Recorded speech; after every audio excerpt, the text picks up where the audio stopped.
Yo, what's up? Dito na naman tayo, no? Reviewin natin yung Bagadang episode 3. At nandito tayo sa Pangasinan. Sa halaman na naman. I-play natin.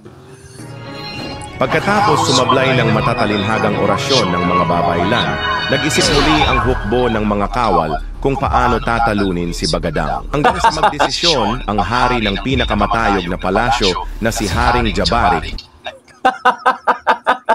Haring Jabarik, hindi na lang ginawang Jabawake sa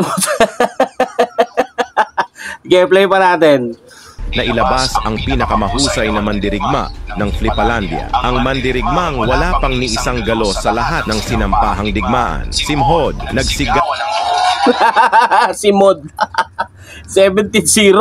Puta si Mod naman, si Mod. Panoorin pa natin. Ng buong Flipalandia. Kasama ni Mod ay nagsamon din ang scholar na si GM ng dalawang old guys. Sina Batax at Tipis para puksain ang nag-iisang Bagadang. Nagpaulan ng bars ang tatlo at talagang body bag si Bagadang.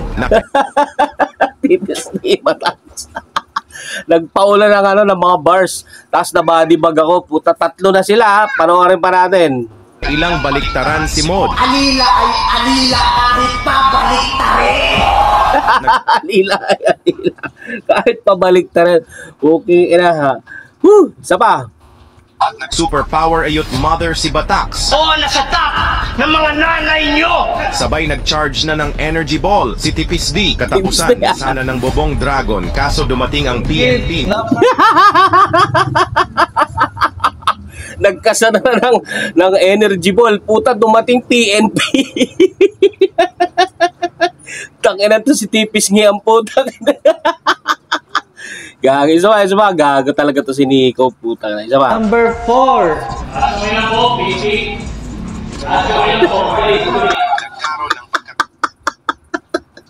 Alam mo yung nakataas na kamay si Tipsy D. Kala mo yung judge kasi yung forma niya, puta, parang hukom na.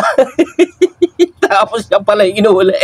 Pinagpapawisan ako, guys, kasi mainit dito sa Pangasinan, pero okay naman dahil kahit papano ilang araw lang na bakasyon, di ba?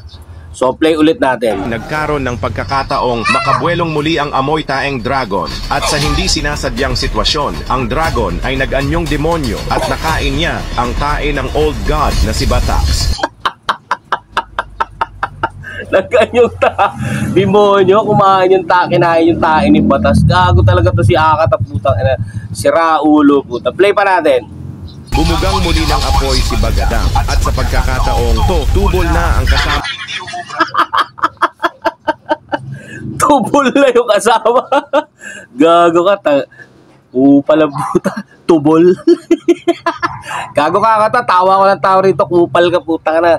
Ngayon ko lang ito ni-review dahil syempre busy, nagbabakasyon. Pero syempre gusto ko pa rin na meron tayong may upload para sa mga mahal nating basher, no? So play pa natin. Hindi umubra sina Batax at Tipis D at ito rin ang unang talo ni Mhod. Mukhang wala ng pag-asa ang Flipalandia na biglang Nang mabigat sa burat.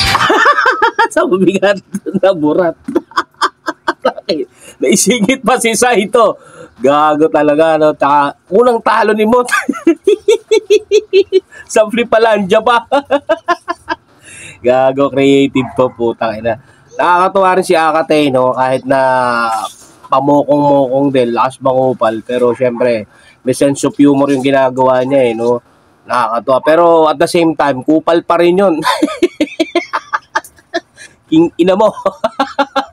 Kaya supportahan nyo pa rin tong Bagadang. Baka may part 4 hanggang 100 to, puta di, at para kayo nanonood ng teleserye every 6 PM, no? Kaya enjoy lang mga katukmol. Love you all.